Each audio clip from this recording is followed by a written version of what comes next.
السلام علیکم ورحمۃ اللہ ناظرین، آج ہم بات کریں گے فہد مصطفیٰ کے بارے میں۔ آخر فہد مصطفیٰ نے اپنے ایمان کا سودا کتنے میں کیا؟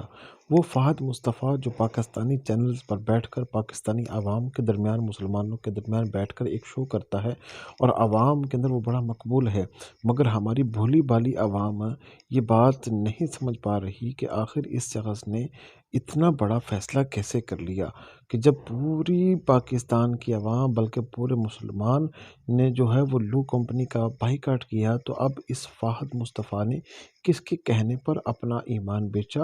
اور اتنی عوام کے انکار کرنے کے باوجود اس نے جو ہے وہ لو کمپنی کا جو ہے وہ اس کی ایڈورٹائزنگ اسٹارٹ کر دی ہے۔ اس کے پیچھے کیا ہے اور کون سا ایسا اس کا مشن ہے اور کس کے کہنے پر اس نے یہ عمل کیا ہے، یہ بہت ہی پیچیدہ مسئلہ ہے۔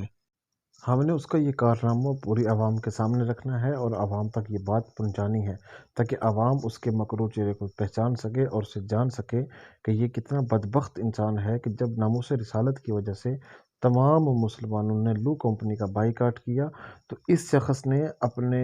پیسوں کی لالچ میں، مال کی لالچ میں، پیسوں کے چکر میں اس نے جو ہے وہ اپنے ایمان کا سودا کر دیا اور لو کمپنی کا ایڈ جو ہے وہ اس نے چلا دیا اور لو کمپنی کو یہ پروموٹ کر رہا ہے۔